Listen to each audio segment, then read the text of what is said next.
Lake Anita Favors Park under the underpass, and we are out here tonight for an event just started it was supposed to be a Father's Day, it was rescheduled today, and so we're going to be talking with some vendors out here, and first we're going to be talking to Miss Kayla up here at the Pink Whisk. I'm going to stand with her over here in the shade. So I'm mic'd up, so you hold the mic. Just make sure to keep close to you so they can hear. Gotcha. So first, tell me about the Pink Whisk. The Pink Whisk is a home-based bakery. We specialize in dessert cookies, gourmet brownies, and cakes as well. We also do egg rolls as well. Egg rolls? Yes. That seems very different than this other stuff. It is different, but I specialize in different. Yeah. If you haven't noticed. And so when did you start this? I started last August. What inspired me to start the business? My grandmother passed, and I was dealing with a little bit of insomnia. So instead of going to sleep, I would just bake instead. How long ago did she pass? She passed last year, March. So it took me a while to put that energy into something else, basically. And what was her name? Her name was Jeanette. Oh. Yes. And what do you associate most with her? The color purple. I think, even though my business is pink because I love pink, I think that was the greatest thing about her, that we had differences, but I understood her. I feel that the most, that I understood her. That's really sweet. Yes. Thank you for Thank sharing you. that. Yeah. Thank you. So, give us an idea of we'll show you all some of their baked goods here. Yes.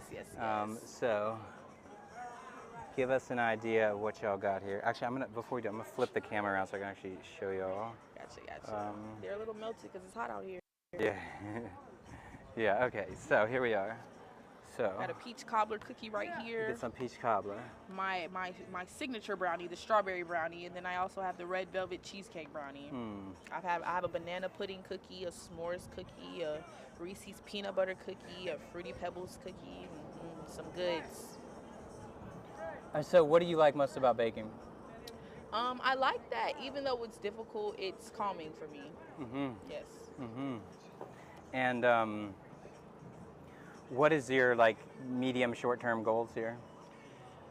My medium goals would definitely be to get more exposure around Tallahassee, and then my long-term goal would be eventually to expand into a bakery. As I said before, just looking for a prime location. I am from Miami, Florida, so between Tallahassee and Miami, I'm looking for a place to call home for my bakery, eventually after graduating from FSU.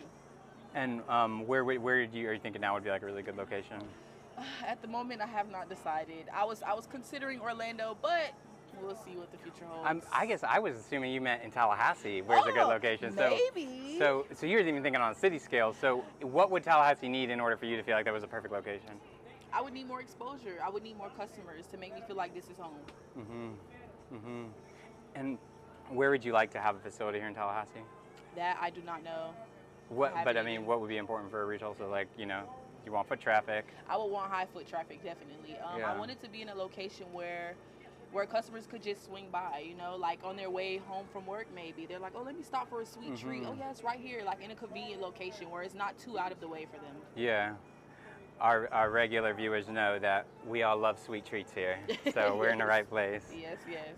Okay, cool. Let me try one of these Fruity Pebbles. Yes. Let me get you one that's already cold. 1 second. Since these ones got a little melted by the sun.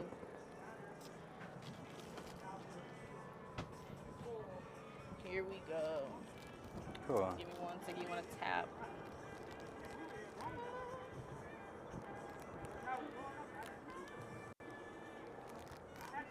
Here we go, chat. $6.96. Thank you. All right. Thank you so much. Yeah. And so, have we thought about making a Tallahassee cookie yet?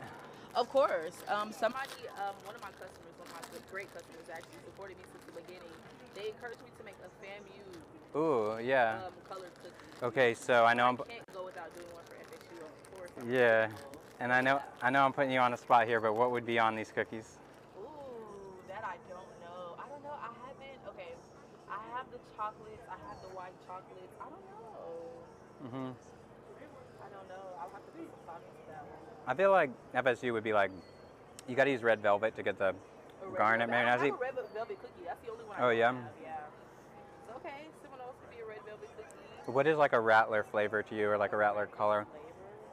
I don't know. Call I it haven't carrot cake or tried. something. Oat key lime pie. You I've know? actually experimented making carrot cakes before, and I did a setup for the art gallery in town, Lemoyne Art Gallery. I set up for their festival. How'd you get connected with them? Email.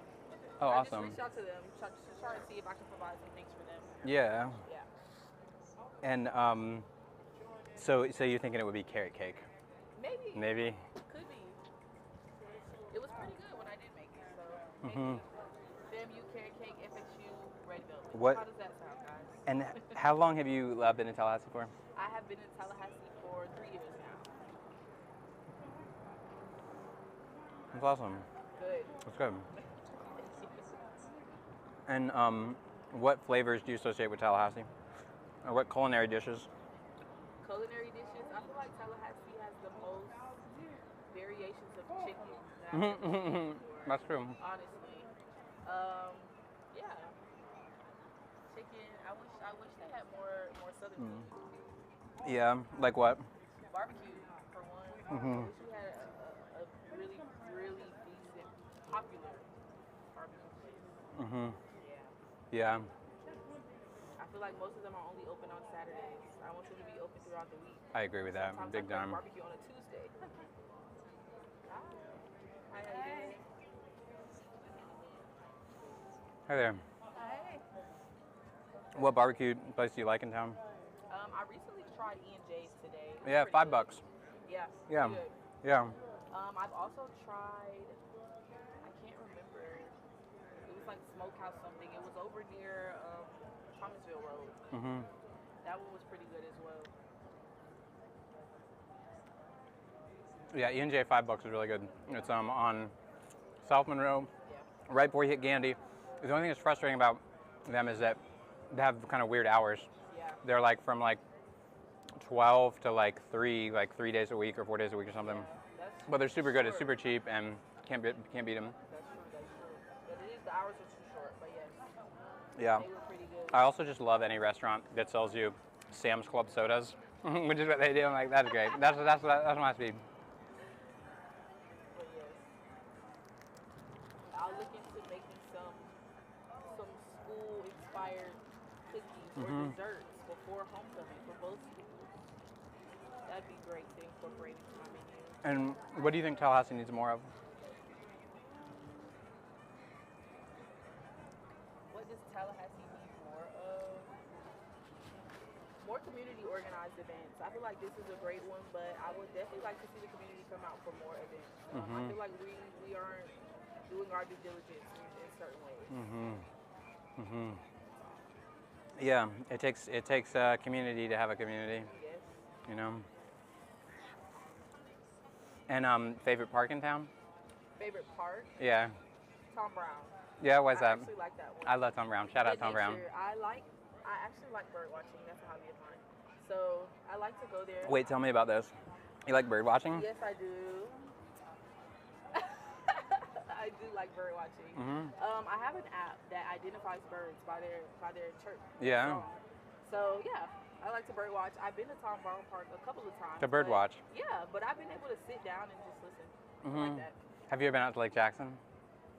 Where's Lake Jackson? It's up north. It's obvious. It's like right outside the city limits, basically. Probably not that one. I don't go too far outside of Tallahassee, unless it's to Miami. I don't Yeah. go anywhere. What day of the week you like to bird watch? Usually Saturdays if I can get them off. I like to sit down. I have a tent in my car that you can lay down in like grass and read a book. Yeah. Do you have plans next Saturday? Say it again. Do you have plans next Saturday? Next Saturday, yes, I have to work. Okay. Let's go out to Lake Jackson sometime and bird watch. I'm gonna meet this dude up there, Michael Dayton, who's like a bird watching pro, and he wants us to go see Lake Jackson. And I actually need people who want to go bird watch. Okay, perfect. Yeah, so I was like, that sounds pretty good. We're gonna live stream the whole thing. Oh yes, I would love Yeah. that actually. I'll have to see if I can get that Saturday off. That'll be fun. Yeah, I and would well, like that. we haven't even rescheduled yet. So honestly, if it's not the Saturday, it can be the Sunday, whatever. Okay, But yeah. Let's set up a day to do that. yeah. Let me make sure I get your number. childcare. It's on the back of this card as well. Oh, okay, awesome, Yeah. awesome. I would love to do some bird watching on a good Saturday. Yeah. Ooh, that'll be so much fun. Yeah, I want to figure out how I can get a camera feed on the stream too, so you can see the close-ups. But yeah, it'd be a lot of fun. Hopefully, I can use my app, identify some birds. What's it called? Merlin? The Yes, app? yes, Yeah, that's Merlin. actually the name of the app. Yeah. I've tried it. You know, it's a great example, by the way, of a government-funded resource because that's essentially produced by MIT. It has no cost. There's no subscription fee. To pique your interest and help you explore your hobbies. I think that's great. Yeah. And yeah, Merlin's awesome. And so you have, how many birds have you identified in Merlin? Probably about 6. Like I said, I don't get out every Saturday, but when I first started doing it, yes, I started seeing some of the same birds. I even follow a lady on Instagram. She like lays out nuts and she puts up a camera. Yeah. And birds come up and she like identifies them on the screen and names Oh, them. that's cool. Yes, she even gets the squirrels in there too sometimes. Yeah. But yes, I think she's in Baltimore. And what has surprised you most about Tallahassee? I don't know. I can't really say I'm surprised. I feel like I moved around a lot. I feel like Tallahassee is just, it's relaxed to a point, I feel like. I don't really feel like I'm surprised when I think of Tallahassee. Yeah. It's the thing that really shocks me.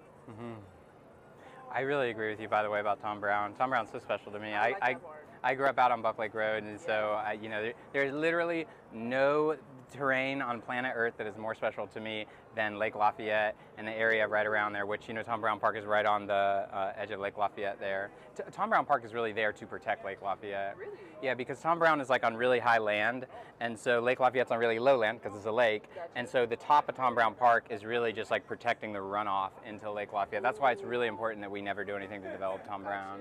Like the whole point of Tom Brown is to not have development there. Yeah, and that's the craziest thing because some developer during the course of this campaign said that they wanted to nuke Tom Brown Park, and I was like, excuse me. He used the word nuke. He literally used the word nuke. Oh, wow. I know. That's kind of shocking. Yeah, because they want to build a regional sports complex there, which, look, we can have a regional sports complex. We do not need it at Tom Brown Park. That's great. I mean, there's plenty of places to put that. Yeah. Tallahassee has plenty of places for Yeah. that. But I don't know. I feel like community resources like parks, I feel like parks are great. I feel like in this generation, kids don't really have the chance to be kids anymore. I feel like teens don't have a safe place for them. The one thing that I do like about Tallahassee is when I do go to the And can you hold it up because they're kind of talking? I want to make sure when you I can do hear. go to the movies, I do see a lot of teens at the movies, and I love to see that because I know that now in this day and age that social media has kind of taken away a safe space that they usually would have as Yeah. teens. Yeah, it's making them grow up a little bit too fast. But yeah, I like to see that they have like a midway somewhere in there that they can enjoy. So parks, leave parks alone. Let's not nuke that for sports. Thank you. Yeah, for real. Thank you. Y'all heard it here. Yes, let's not nuke that for sports. We appreciate that. Yeah. That's sports complex. Well, thank you so much for your time. I really appreciate it. And that'd be so Thank much fun to go to you. Lake Jackson. Let's do that. Yes, please. Let's set that up. I Yeah. would love to have another Saturday where I bird watch. I actually Yeah. love that. Awesome. Yes, I'm also into reading books, so I like that as well. Cool. Yes. What books you reading? The last book I read was by Zora Neale Hurston. Okay. It is on Audible. It was a collection of stories from African American slaves, actually. Wow. Yes. Cool. I added it onto my Audible. What did you like about it? So it's actually real life depiction. So the people speaking is actually their stories that they're recalling. It's that old. So I like it though. I think I like the honesty within the books. And then also the vocabulary is so advanced that it makes you, I feel like critically thinking, books help that. Challenging you a little bit.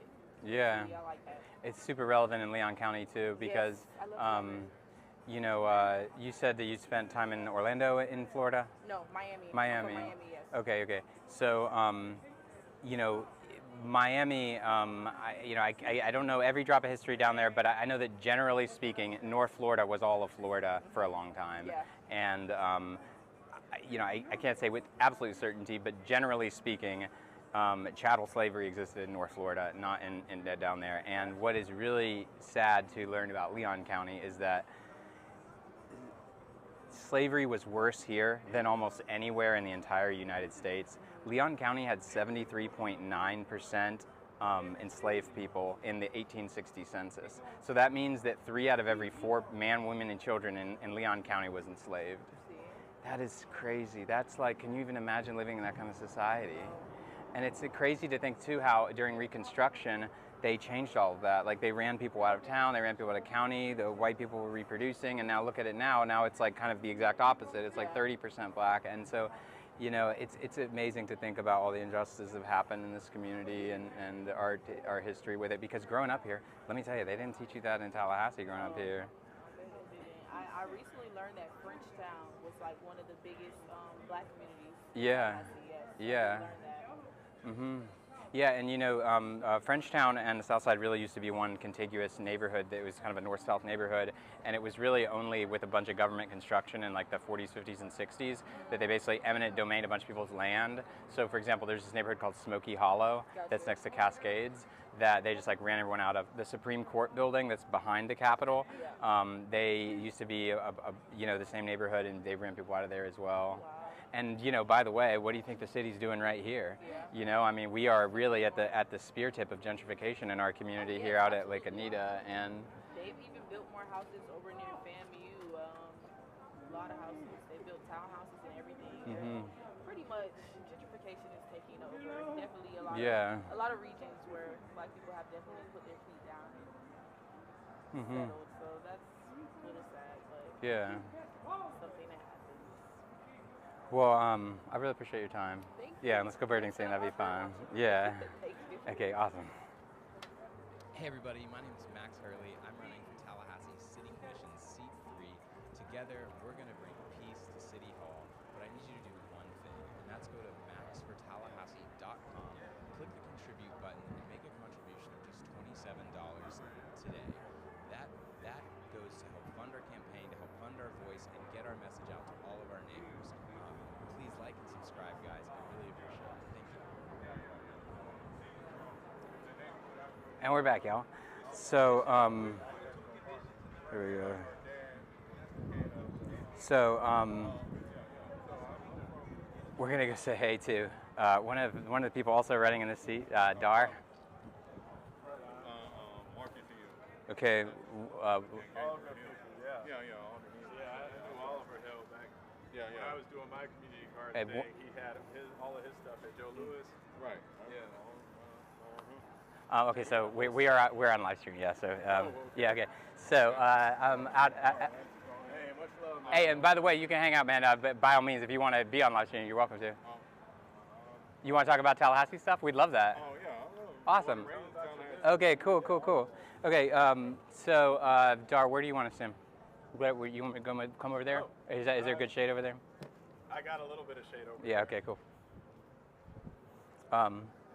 What are we doing out here today, Dar? All right. Hey, what's up, guys? I'm Dar. I'm running for Tallahassee City Commission C3, and nice to see you, Marcus. I'm running on the basis that we need to bring community together as much as possible and give the working class folks in Tallahassee an opportunity to become owner-operators, build real stake in our community. It's gone on far too long that people get to move here and take ownership of our city while the people that are living here aren't able to build equity and stake and feel like permanent residents. So a lot of what informs my policy is centered around just that. I'm here today with my coloring sheets. I love this, y'all. I'm so jealous. These are so cute. But yeah, I have different coloring sheets of our different native flora and fauna, and that's because a lot of people see the forest for the trees. Here, what can you hold? I want to make sure that people actually see it. Can you hold it up? Sure. Yeah. Okay. Cool. Yeah, look at that. Isn't that so cute, y'all? It's got his logo on it. That's awesome. And it's a green. I know.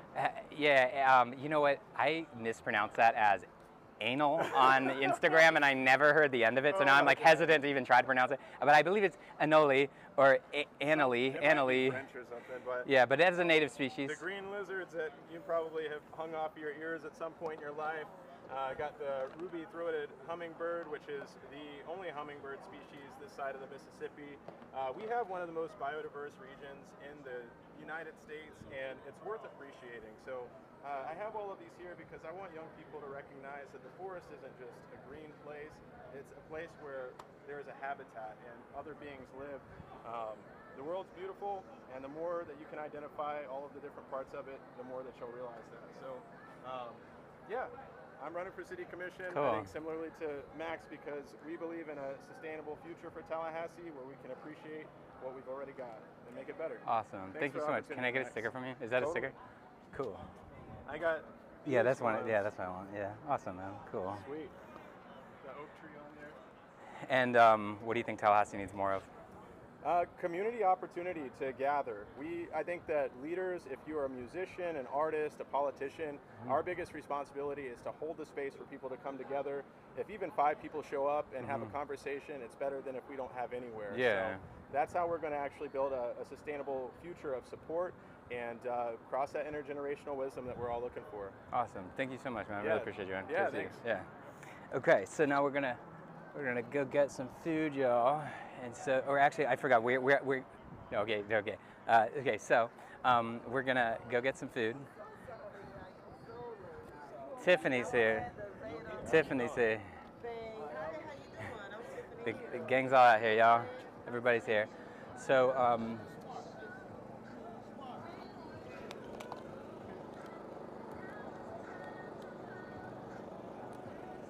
right. So, we are gonna visit here the chicken box, and we're gonna order what they tell us to order. So, if you're at the chicken box for the first time and you're trying to get the thing that everybody gets, what should we get? I would recommend our Philly cheesesteak and Our wings combo. Our Philly cheesesteak and wings combo. Yes, so you get a sandwich and wings together, so it'll be good. Yep. Awesome. Okay, yeah, let's do that. That sounds good. And then we can pick a flavor of the wings. I think whatever you said was good. Let's do that. Whatever you think is the, No problem. yeah.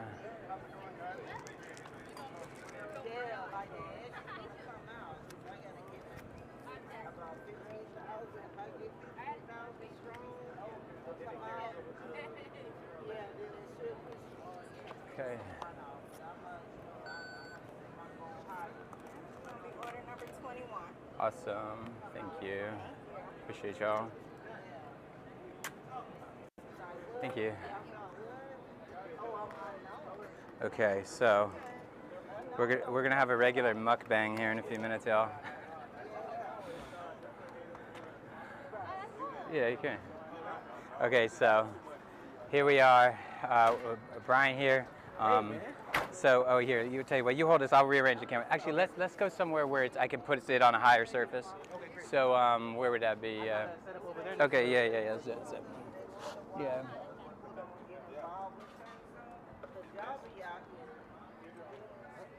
Okay. Yeah, man. How's everything else going for you, dude? Doing well? Good, man. Super good. We just started these live streams in the last couple I've been seeing days. Yeah, we're having fun with them, man. We're having fun. I think it's a genius way to go about it, man. Yeah. Constantly, it's like you're not only producing content, but you're making yourself more accessible. Yeah, man. Thank you. So have you eaten here before at the chicken box? I just got the food. I have. Oh, okay. I have eaten it before. Well, don't though, let at me a stop different you from rate. eating, man. Oh man, no. I've been holding on this, having conversation this whole time. I'm gonna save it for later. Cool. Wait, I'm gonna do a wide shot.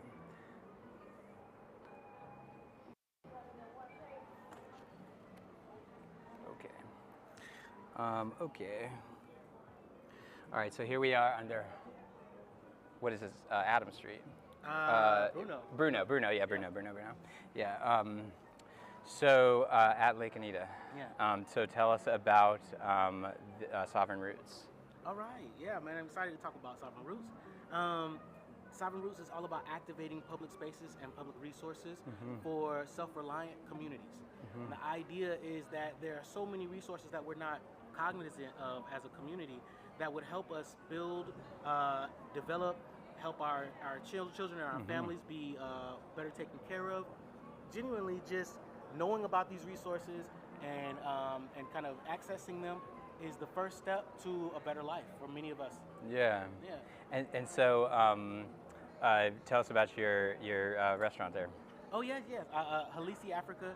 Herrle has been around for 6 years, going on 7, And we actually met from the a candidate debate forum, and he Yeah. hosted, which I thought was cool. Like he just took it upon himself to, or did they reach out to you? Either way, they, I thought it was cool y'all did that. that was completely crazy. I've known HBCU Inc. for a while, and they needed a space to do it, and I think they hit me up around Kwanzaa time, and they asked me if our space would be available. I was like, yeah, of course, come through. Yeah. And I didn't even know what they were gonna do.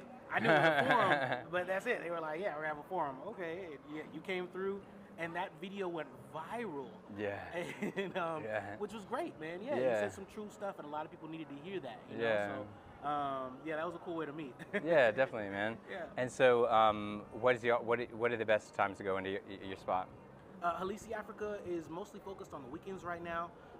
We're doing Friday and Saturday evening times. Our dinner specials are really good, and we really try to bring dining experiences that are going to educate as well as not really entertain, but kind of ignite the senses. Are you open next weekend? Yeah, we'll be there. I need to just put you on my schedule to just go up there, because that way I'll actually go up there if it's in my schedule here. So what time do you think would be the best? And maybe, if you're cool with it, I can even talk to people who are like... Yeah, that'd be great. What time would be the best time for that? Next weekend... Actually, next weekend might be tough. It's 4th of July and It is 4th of July. And why would you be open on 4th of July? Because that's Saturday, yeah. Okay, so what do you do next Sunday? Or next Saturday? The 11th? What do you say after that? Yeah, the 11th. But what time do you think? Like 7? Oh, it's going to be, about 7 o'clock would be great. Yeah, cool. We'll be there. Yeah, man. I don't know what you like now. I'm gonna prepare you something special, man. Yeah, man. See, that's my approach. Is like with them, I just ask like, just give me like whatever y'all think is like y'all's thing, like whatever you just recommend to people that is like y'all's specialty. Because I've ordered the equivalent of like chicken tenders too much in my life off of people's menus. Like I've ordered like the item. Safe order. Yeah, right. You gotta go bold or go home, man. Yeah. And what do you think Tallahassee needs more of? Honestly, I think Tallahassee needs more, and I think this is global. We need more intentional community.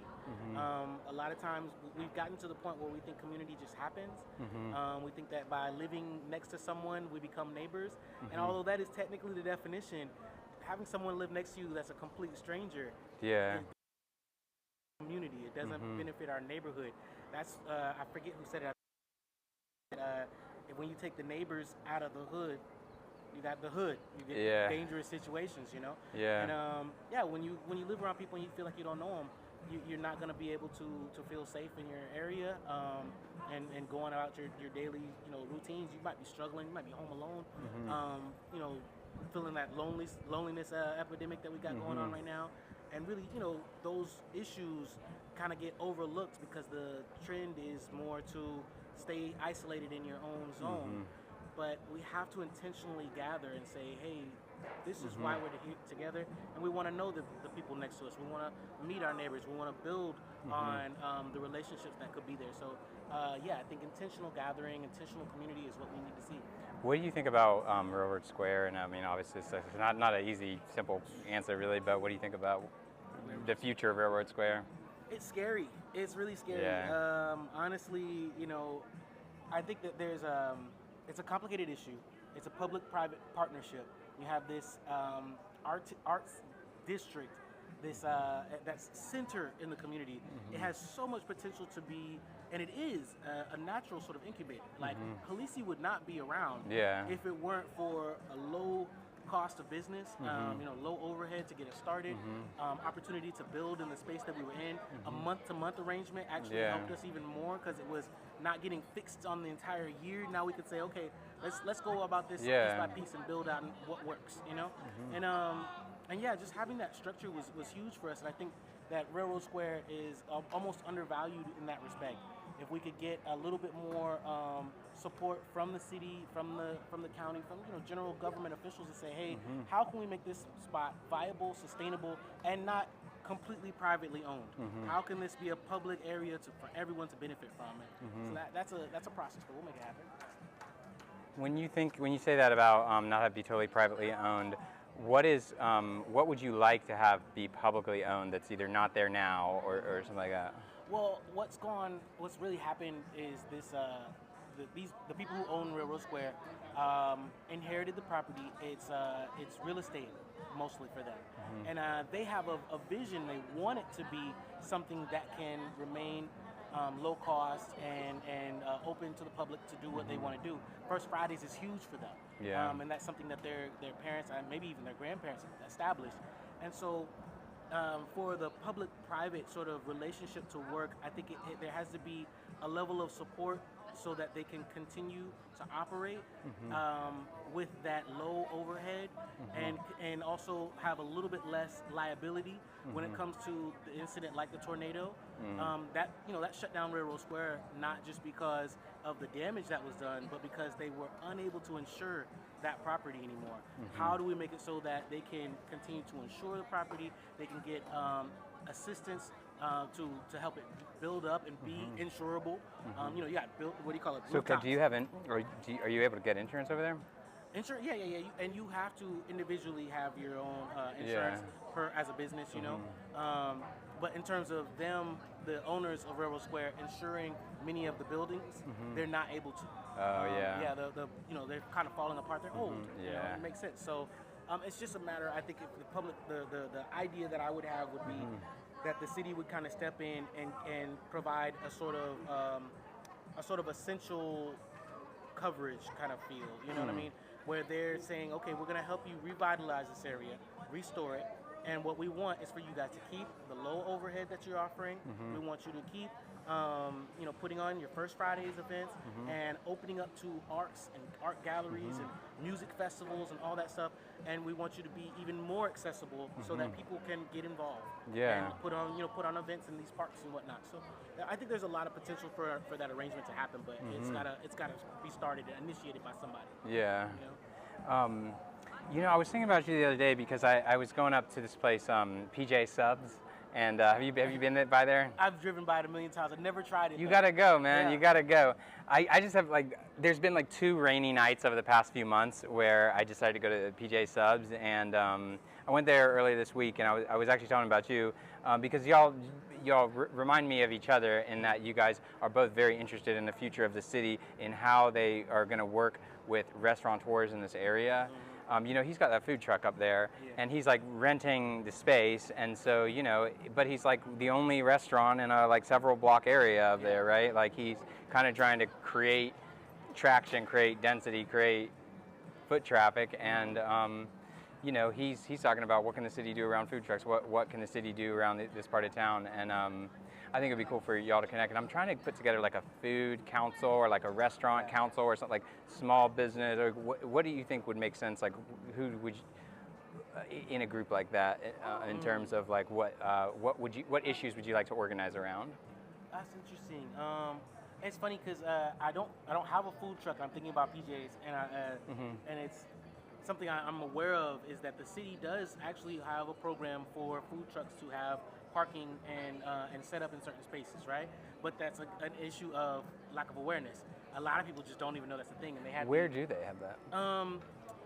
Honestly, Lori would be the one to ask to get more details. Yeah. Shout out to Lori. Right, but when I went to, they have a the co-sponsorship arrangement, and when I went to that meeting, they kind of mentioned that as an opportunity, and when I was reading over the forms, I was like, oh wow, they explicitly mentioned food trucks being able to park in certain areas. This might be one of them for all I know. I mean, they set up here really easy. True. So so there is opportunity around that. I think that the biggest thing that needs to happen in regards to food council is going to be a matter of awareness and people knowing, because there's so much food. Man, I'm on a food sovereignty council actually. You're using the right word. I was trying to think of that. It's a food policy council. Yeah. And I guess there is one maybe right now at FAM or something. I'm not sure. So. But actually, I'm pretty sure that's the one that we're both referring to the same one. Okay. Yeah. Dr. Densu and the Department of Agroecology. Let me go grab a napkin. I'm want to get some sweat off me.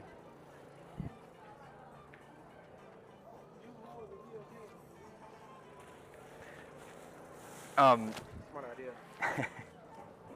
Well, I couldn't even keep my eyes open. Yeah. Tell me about the Food Policy Council. Okay, So yeah, we just started meeting a little while back. I mean, and I just got involved in it. I put it like that. And we're meeting regularly. We've acknowledged the issue as no longer an issue of simply access. The truth is, there are so many food banks. I mean, there's tons of them. There's financing. There's plenty of opportunity, or not financing, but there's financial resources to get fed. And then there's all the information that you could imagine in terms of cooking and preparing food. Right. But it's also a matter of educating people on not only the public resources that are available, but how to be healthier in our decision making. And I think that there's opportunity. This is not a good thing to say before they deliver me a Philly cheesesteak with a bunch of wings. Yes. Healthy It's order. gonna be fantastic. Yeah. No, like down on that. Yeah. And I mean, okay. I want to expand on the Yeah, idea please, go ahead. of food. We talked about food policy, food sovereignty, and one of the things that we talked about most recently was understanding a larger aspect of the ecosystem that is around food, and not just food business. How can we work together better so that we actually have the access to the resources that we need to build up businesses and ownership of the food, of the resources that we need, you know? And so that's been a deep conversation. I'm not sure if I'm even on topic anymore, but no, I mean I do think that food policy council stuff, which is to your point more about typically food sovereignty, urban farming, and also creating sustainable farms outside the main city centers, is very much related to also the culinary world of restaurants and small business ownership, and one sources the other, and a lot of times the same kind of customers. If you're the type of person who wants to eat locally grown food, then you also tend to be the kind of person who cares about going to a local restaurant. I know that sometimes with restaurateurs, and I know this from like dealing with the bar industry, like sometimes they can be kind of unnecessarily competitive, or there's a presumption of competitiveness between the businesses, and a lot of times that means that they don't even really know each other, they don't really talk to each other, and there's so much more strength in numbers, right? If we could get 12 restaurateurs from the south side to go up to City Hall and say, this is what we want on this street, can y'all please go? It's like, that is a much more powerful, than one person going up there and saying it. And so that's why I would love to get a bunch of restaurateurs on the same page, and people involved in the food stuff, and say this is like a food policy packet of like the next administration. This is going to be our food policy. This is going to be what we're thinking about, what our priorities are for small businesses, for restaurants and stuff like that. I love the sound of that, man, and honestly I would happily be involved. Awesome. A few of us could get together and just discuss how can we make this more. I mean, in Tallahassee, we're a bit of a country town. We do have our likes. Getting someone to try something new or different might be a little bit difficult, but if we can get together and really get a good solid start on what can we do to actually make healthier spots for people to eat, not just healthier, but just more accessible, cheaper, whatever it is, that's gonna make the biggest difference, man. I really love to follow up on that. Yeah, definitely. Let me go see this. Where's the food's at?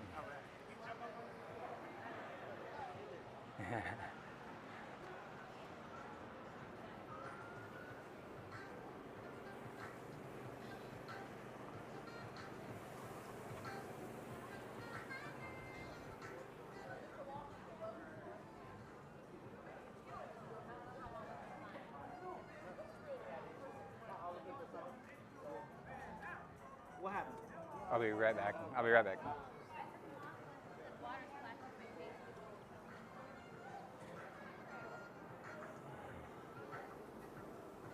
So we're gonna eat on stream here. We got a Philly cheesesteak with wings, and I think it's like a honey barbecue or a honey buffalo or something. It's sweet and hot. So it's the chicken box.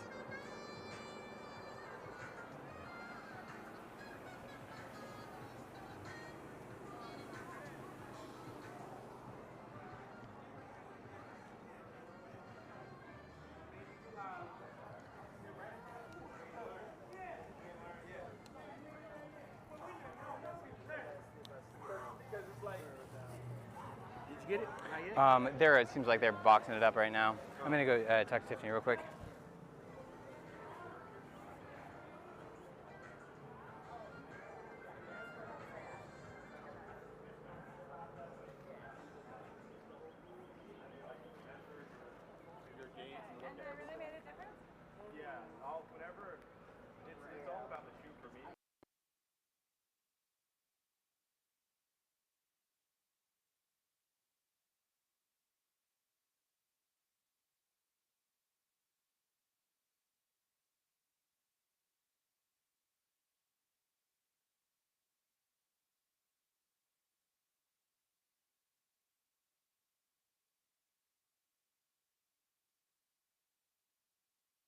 Okay, she said yes.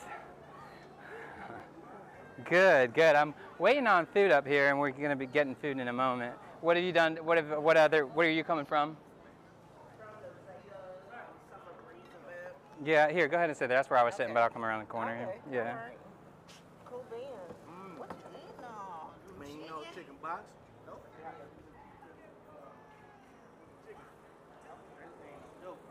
Is it okay if I move a table over here so I can put this on that? Yeah, Yeah, okay, okay. Well,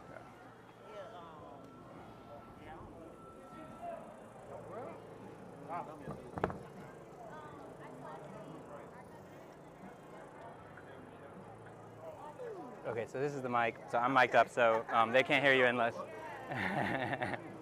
Okay, so go ahead and introduce yourself, Tiffany. Oh, I need to pick it up. Yeah, you give a whole pitch if you want. I'm gonna go order a lemonade actually. So y'all go ahead and talk to them for a bit. Yes, it's really good.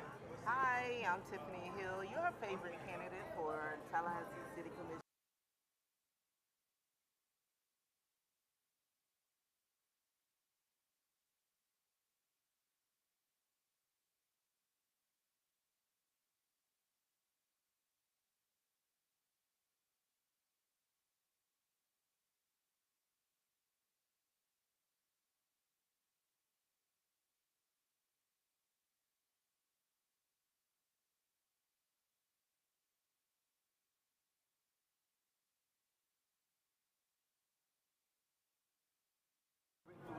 I think this one was really is really unique, but consistency is key. And in almost every aspect of promotion, of building imagine a campaign as well. If you are consistently where you say you are going to be, at, and saying the same general message. Consistently growing and developing in some way, it makes all the difference for the people. When they're coming down, they come to the space and they say, okay, I know this is what's going on at this time at these places, you know what I mean? Because they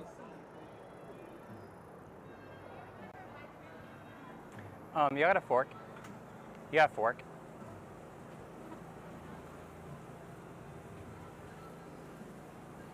Awesome, thank you.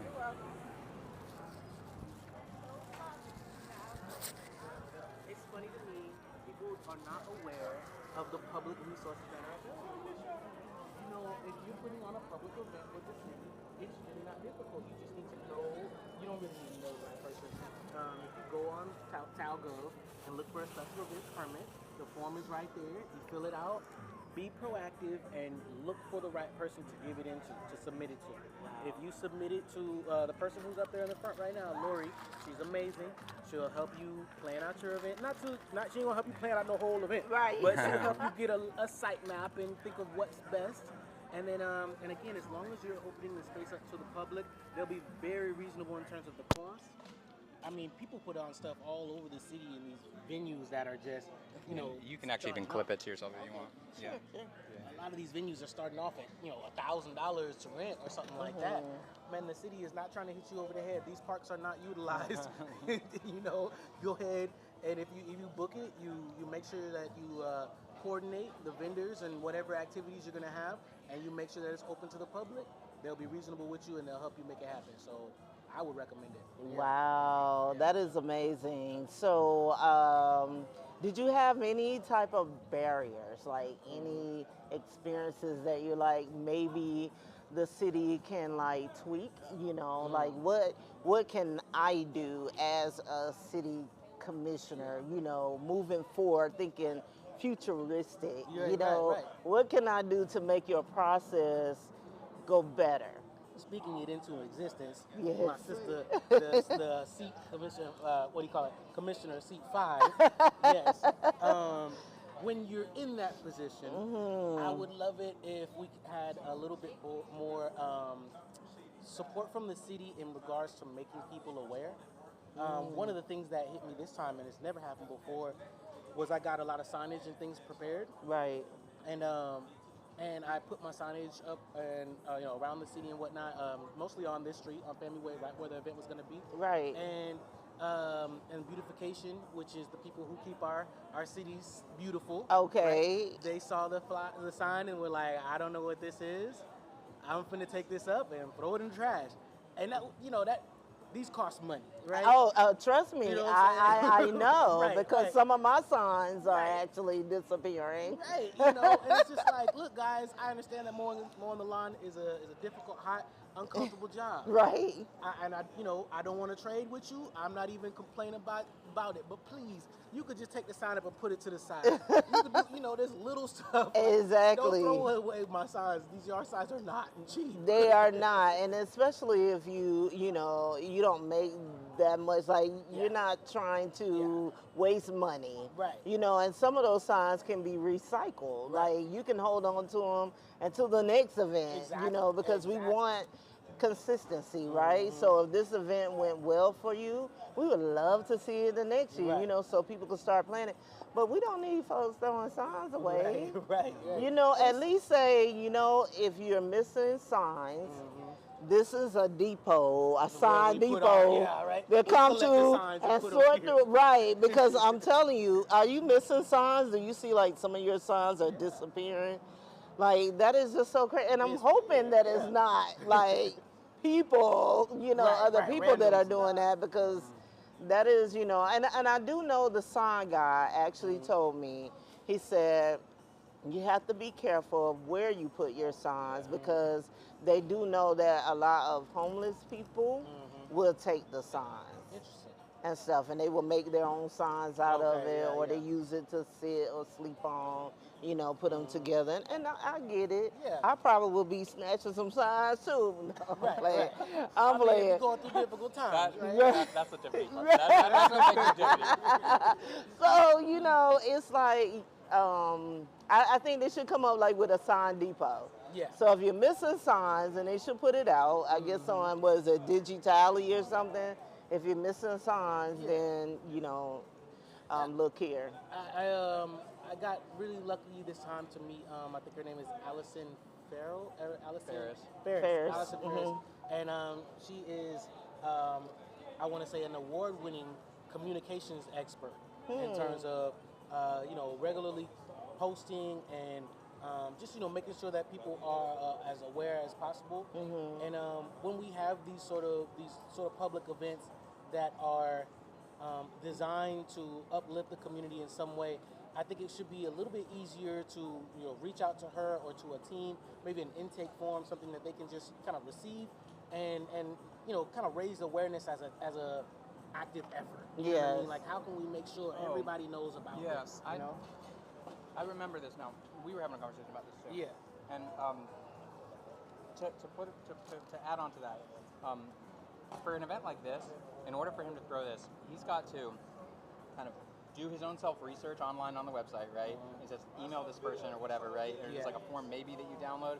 But the point is, it's a very manual process. It requires manual intervention from a city employee in order for you to do things like pay them, in order for you to do things like them to receive the PDF. And we can move past that, y'all. Like, this should be like a shopping cart. 2026, guys. It should be like a shopping cart. Where like, this is how much like Ella costs. This is how much this cart costs for these times. This availability. All in one kind of thing. Like, it shouldn't. Because it's also just inefficient. Like, we don't need all staff to be doing all that stuff. That's true. That's a great point. And it goes back to what you were saying earlier in terms of barriers to setting up public events. It is, like you said, a very manual process. I had to find the right person. I submitted forms several times before I said, you know what, let me just drive to the Parks and Rec, find who I need to talk to, and hand it to them. Like, and when I did that, Lori was like, yeah, no problem. Certainly, we'll do this. How can I help? Right. Super helpful after that. But yeah, you have to print out that form and fill it out and find the person to give it to. And that's intimidating to some people. And like for me, I'm like in your face, like I want to sit down with somebody, especially if it's my first time. Like, I actually called because I would like to do an alopecia walk. Because I have alopecia, in some areas in my head. So I wanted to do an alopecia walk because we don't bring, we don't bring awareness to that. And I think it needs to be, a lot of awareness needs to be brought to that, because you have young kids that have alopecia, some people by choice. you know, and then some because of medications or treatments that could be going through cancer treatments and things like that. But yeah, so I was like, when I called it, I'm like, do what? You know, I was like, oh, okay, I'm gonna have to come in because I'm just that person, you know what I mean? You know, especially if it's not like you said, Max, where it's like a la carte, you know, like, hey, I want to book it, it's open this day, like the library. Like, why can't they do it like the library? Actually, I don't know. Can you do that with Leon County? Because this is a great angle. If the county doesn't, the city will do this next week. Yeah, you know what I mean? The county does something better than because they're gonna hear us say it. That's why. So in the county, when you reserve a meeting room at the library, can you do that without ever talking to a human? Yes. In one sitting? Yeah, Yes. you can. Okay. Okay, so there you go. That's what I talk about, you know, benchmarking. You know, benchmarking ideas on how to move the city forward and really upgrade a lot of the systems that they have here. Yeah, it could be a lot more efficient, and that's a great point. Literally, you can go on leoncounty.com if you have a library card and book a room, a study room, a gathering room, or even their podcast room, which highly recommend people check out. Oh yeah, it's really nice. Oh it's yeah, really nice. They have a podcast room. And like it's free. you just have to make sure you have a library card, and then they have like this little training you go through. You got to do the training, and then after that, you good. They have everything for it. Several mics, the full switchboard. I mean, it's really nice, and soundproof as well. Highly recommend for people who are interested. I mean, in just learning the equipment, and how to podcast, how to switch channels. And stuff like that. It's really cool. So let's switch gears, and how about tell me what's going on in Railroad Square? Like, what are you hearing over there in reference to, you know, what they're gonna do with it? Did they sell it? Is it gonna be sold? Yeah. What are the rumors? I honestly, it's for my mental health. I have stepped away from the rumors. Okay. I literally, because I mean, there was a time where I think an article dropped a little bit ago, and they were like, "Oh, someone's gonna buy the property," and we all knew. Every Railroad Square resident knew that there were people looking at the property. Right. We've seen people walking around looking at the property, Right. you know, surveying it or whatever it is, but nothing has been solidified. And so they sent us an email, maybe the same week as the article, telling us, calm down. These are the same people we've been talking about. Really? Yeah, you know, and they're pretty good at communicating. But I do think, and I was saying this to Max earlier, I just think that something has to be worked out so that space doesn't become another set of student housing or another, you know, development from whoever. You know, that not only is there historical relevance to that space. First Friday is huge for this community. It's been for a long time. And then you have, and I was saying the same thing earlier to Maxman, this space is a natural incubator. It's low overhead. It gives opportunities for artists all the way to restaurants to get started. I genuinely don't think our restaurant would be here today without those opportunities. And it's a shame, it would be a waste to just let that kind of wither away. And the ownership now is very much at the point where they're like, just stand off of it. We're not going to do anything additional. We're going to keep doing First Friday, and we're just going to push forward. And I'm not mad at them. I understand. You've done a lot. You've tried to do whatever you could. This space should not be privately owned.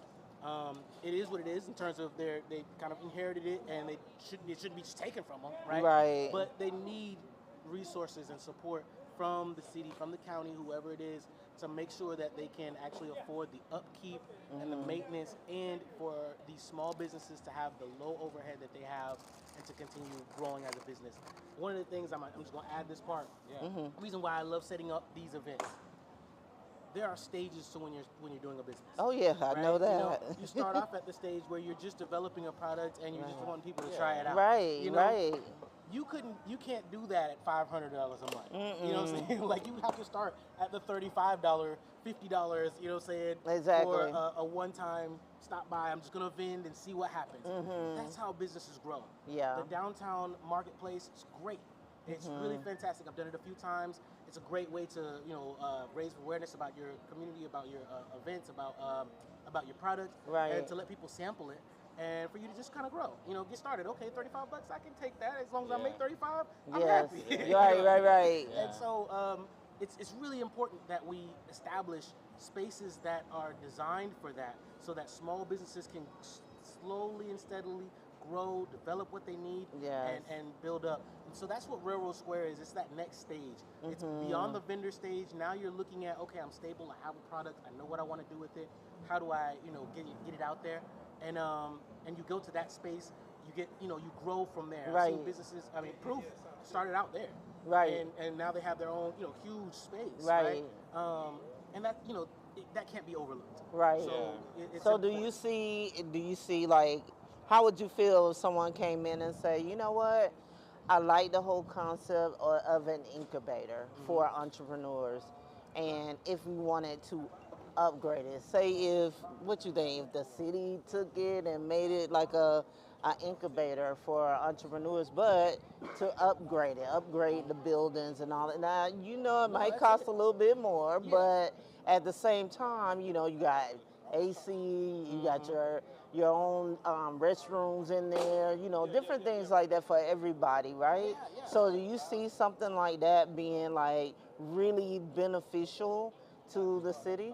Definitely. I think that not only would you see more businesses, more entrepreneurship, growing and developing, starting out there and expanding all over town, but you'd also see a higher sense of community and investment from the city to the community. Yeah. A lot of times, I think that's what's missed from a, I don't know, as a citizen.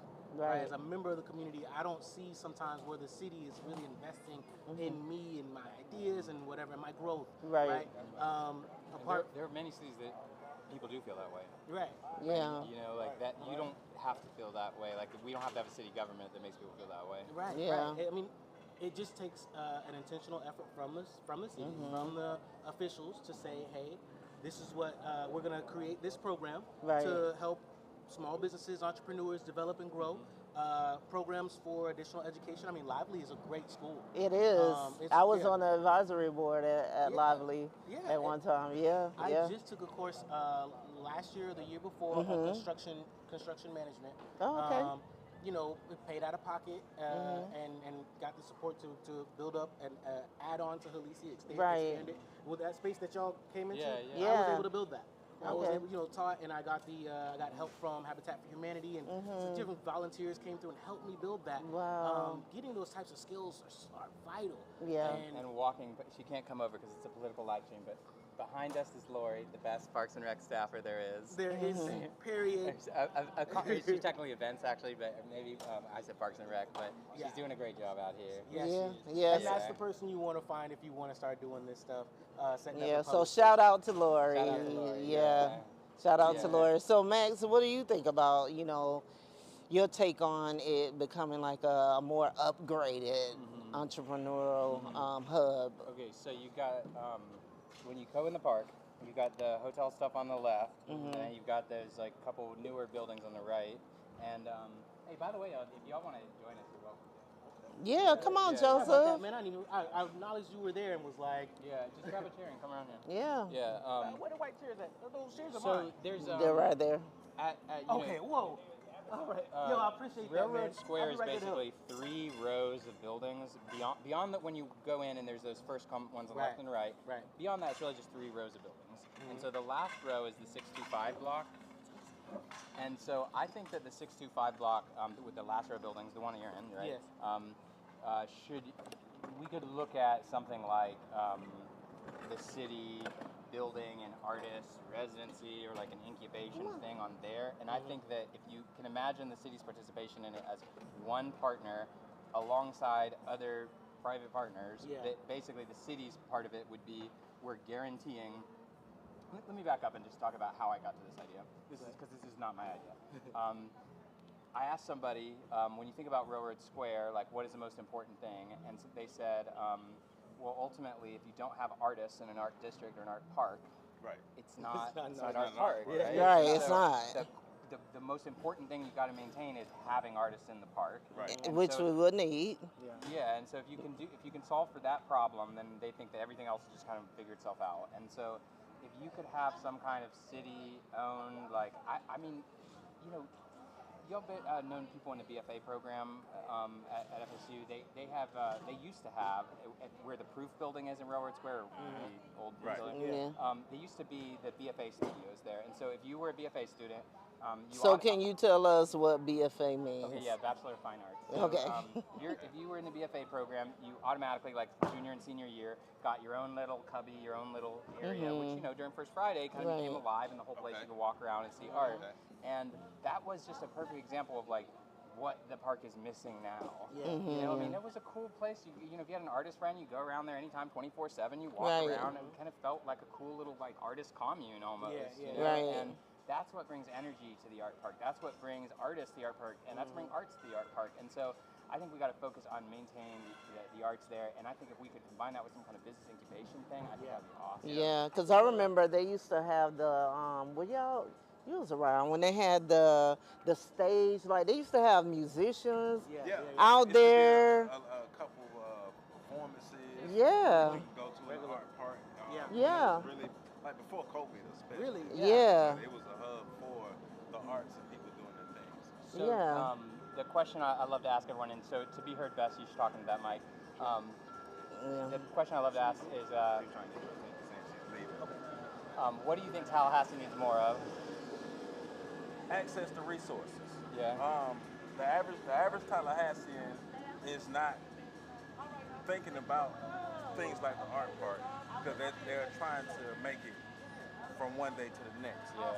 Most of the people that I've worked with that are in the community or surrounding communities that I've worked in, they lack resources. So there's a huge gap between the resources and the people. And there's only a few people who know how to connect the people to the resources.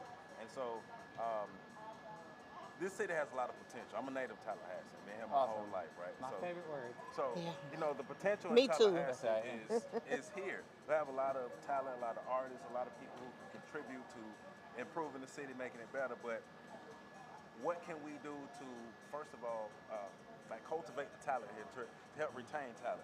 So much talent has left because they get to a point to where there's a ceiling in Tallahassee. It's like, well, we can't grow here anymore. And there's not a infrastructure or community to help us grow past this particular point. Right. And so just being able to get people to the resources that they need so they can take the next steps to really think about other things in the community that can help strengthen the community, such as the art park. As a native Tallahassee, there was a time where that didn't exist. Yeah. And it was nothing, and then it became something. Yeah. And then they're trying to take it away. And so, like you were saying earlier, having more artists to really be able to display their art, their talent in the art park.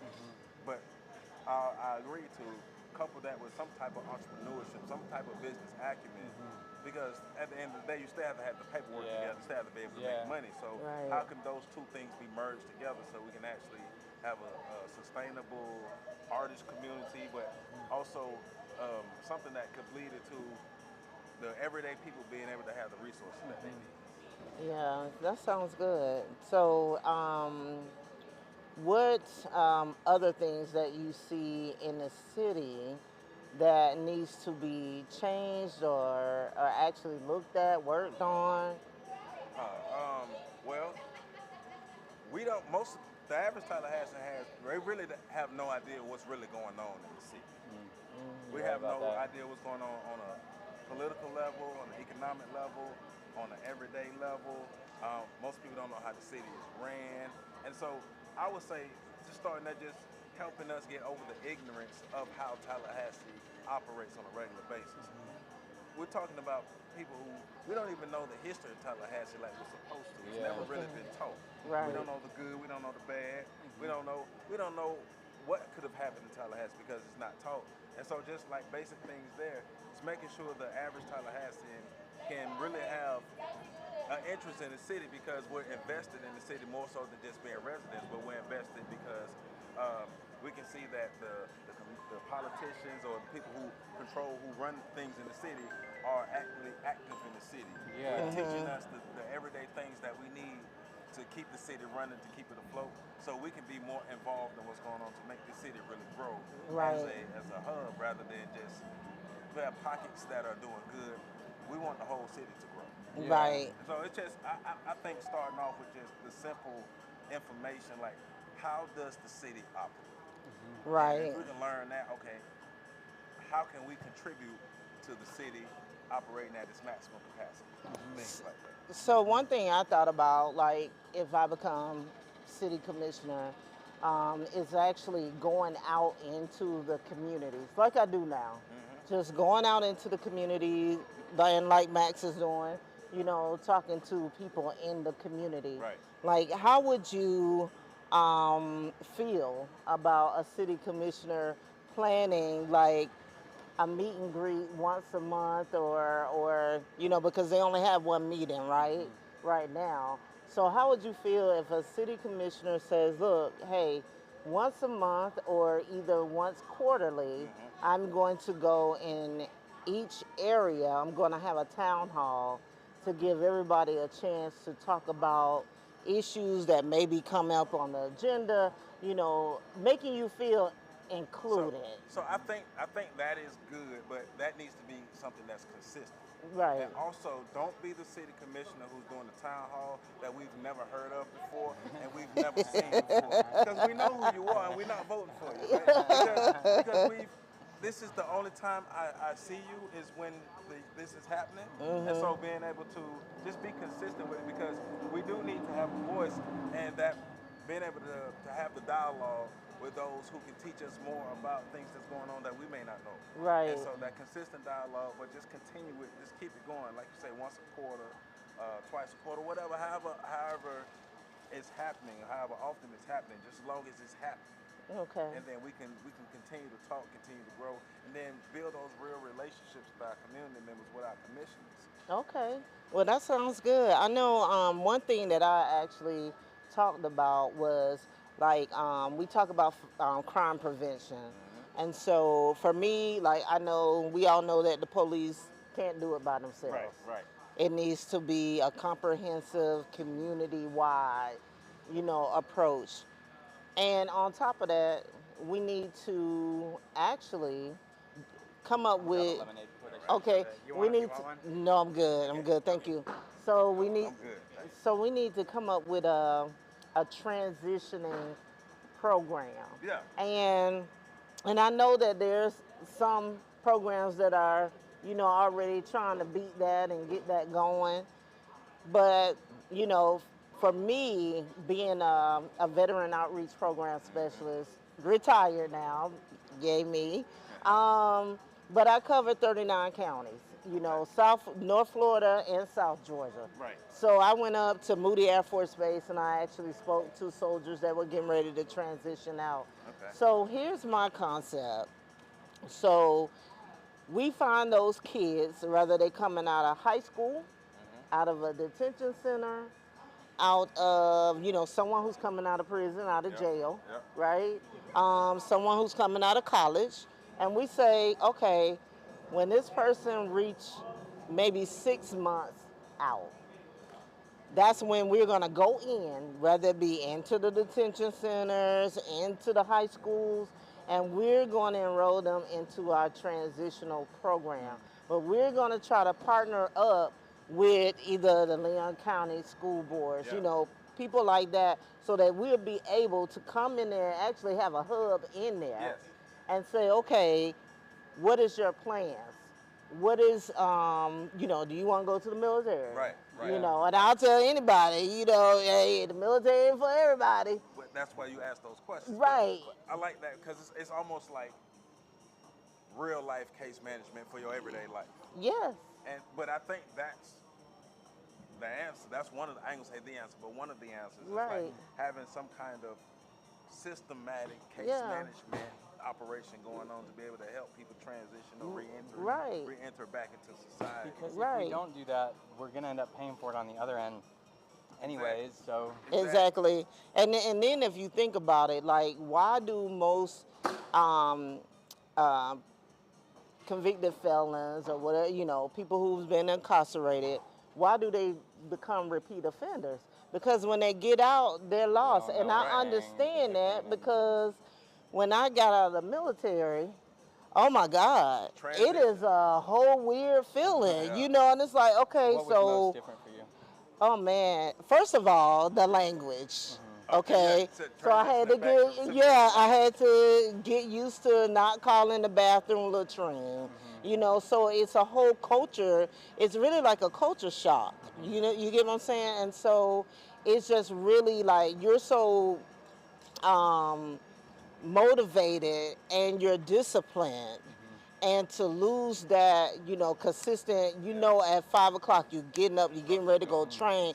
You know, your mind is in that mode. So when you get out, it's a whole disturbance. So I can relate to people who are getting ready to get out of, you know, detention centers or prisons or jails, because you've been in there and you had this set culture and this rhythm that now it's broken. And so what do you do? And then you come out and people don't want to give you a job because you have this background and all this kind of stuff, and you feel like, well, hell, I don't have a chance. You know, so what am I gonna do? I'm just gonna go out here, see if I can get somebody's pills to sell or whatever, and make quick, fast money, right? But what we have to do is we start with them before they get out. At least they have a sense of, okay, I know I have a place where I'm gonna call home. Right. Well, even like that's where the vocational programs can come in. So let's say you start with a person maybe a year before they get out. Right. Because a vocational program is 6 months. Right. Part of that 6 months, they learn a skill that they can actually use, welding, whatever. And those jobs pay. So that's how they're coming out. They can come out with the skills, with the sets. Then you have like the case management aspect or the recruitment aspect to help link them with potential employers and things. And then now when they go out, you know, you have the limited time to find a job, but you can go start working. Right. And it eliminates the need to re-incriminate yourself. Yeah. So what's your thought, Max? I think it's an interesting idea.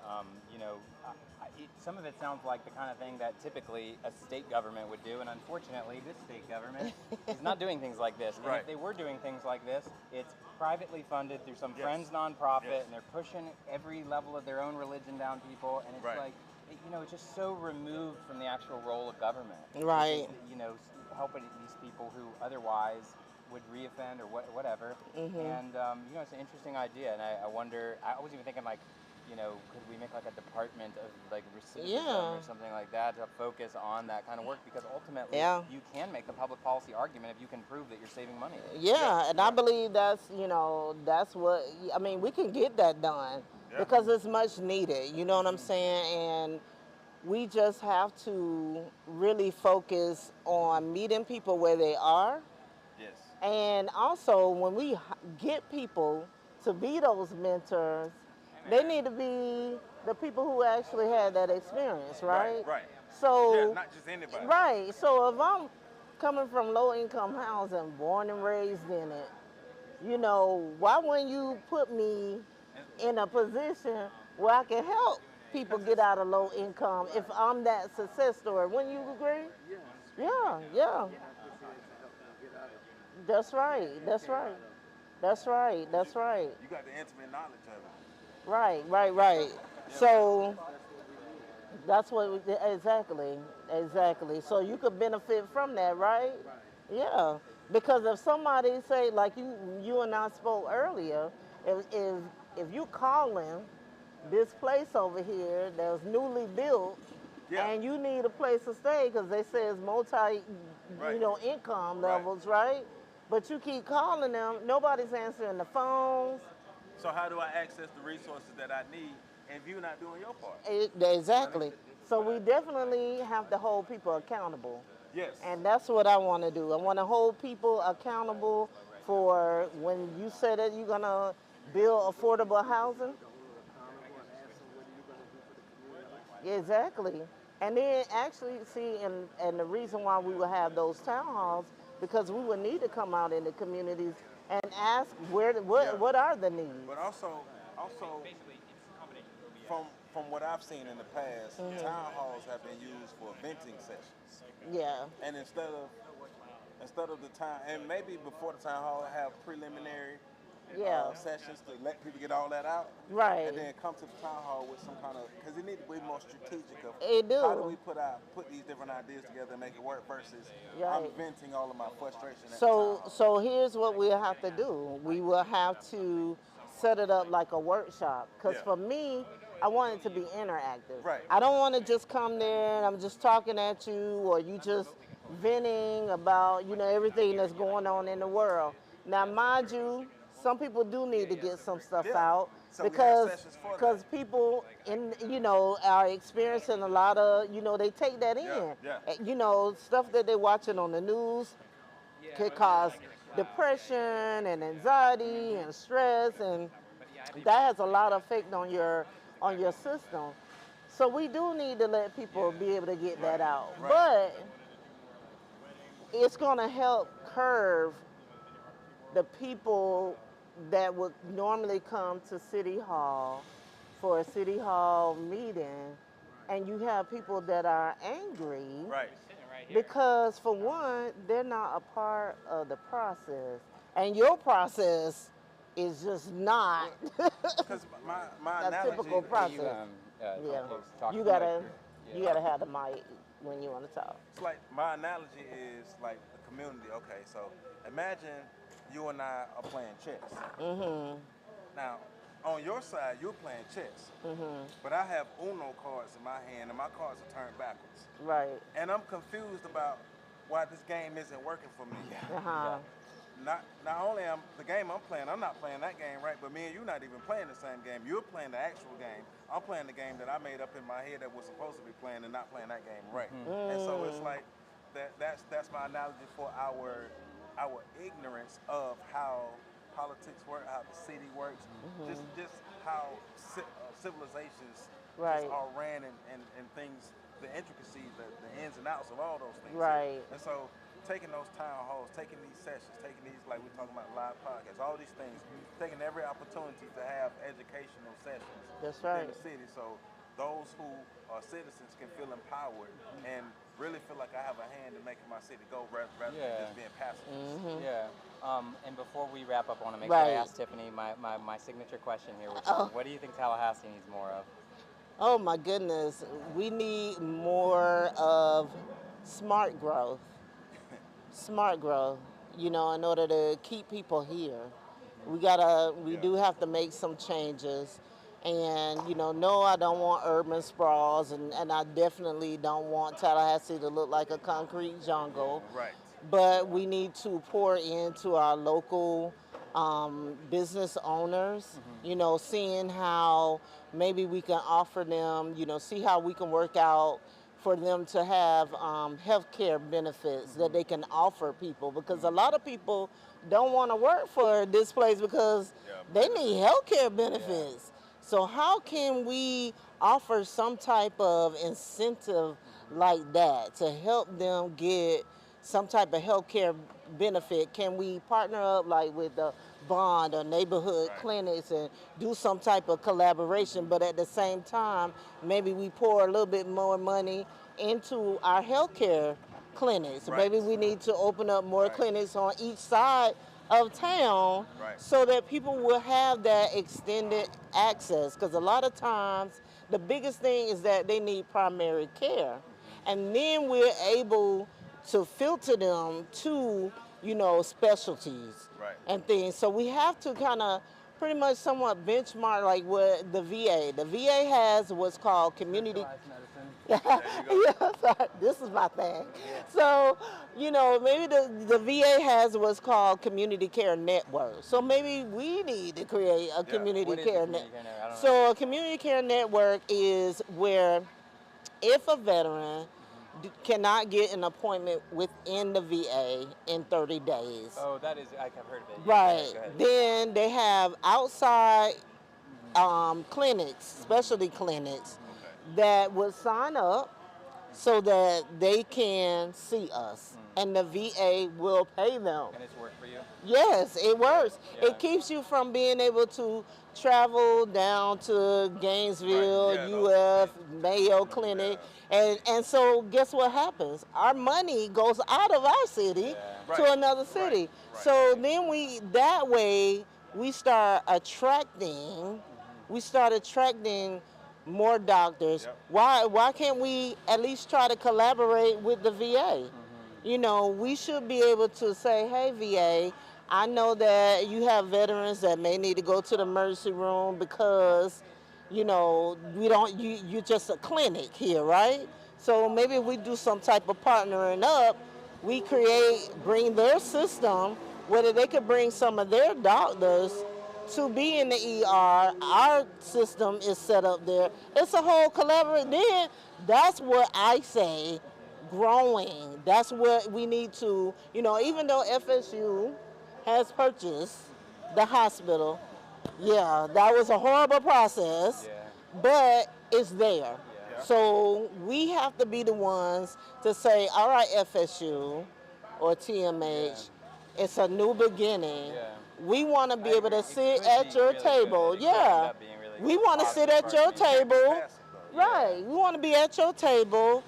How about y'all do A, B, C, and D? These are the ideas we got. We bring them a whole concept because now we got to sell to them, right? Yeah. And so we go in and we tell them, this is what we got.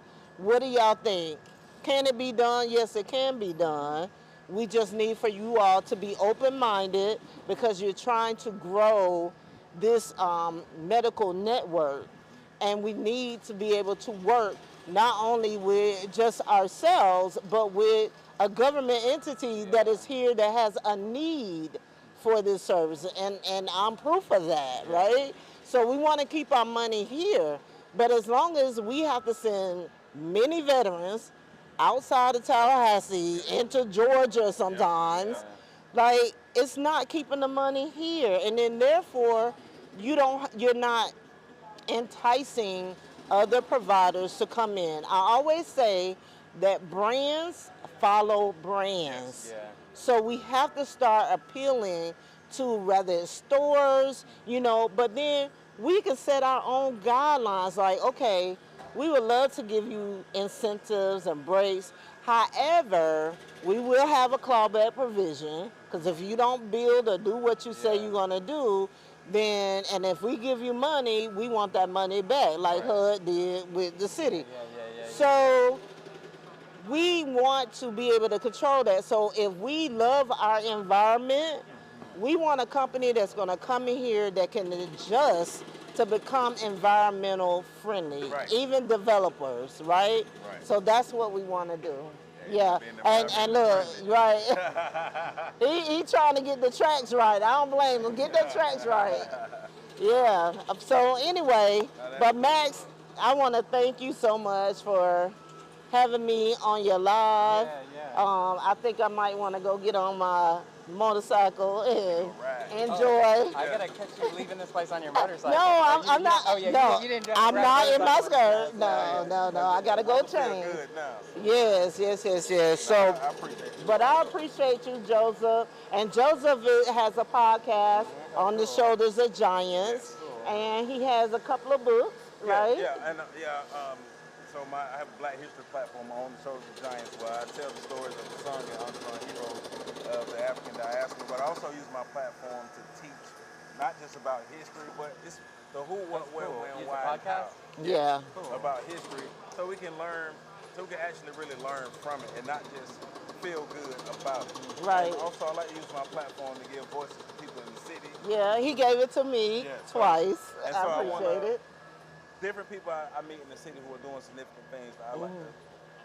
Yes, sir. Yeah. Nice to see you. I like to use See you, Don. Nice to meet you. And so I'm gearing up to put out a children's book. I wrote a children's book called Asaru Jones and the Adventures of the Magic Aunt. So it's teaching about different historical figures, but it's putting some mystical characters and elements in it. Right. So I'm gearing up to start releasing that maybe 2 or 3.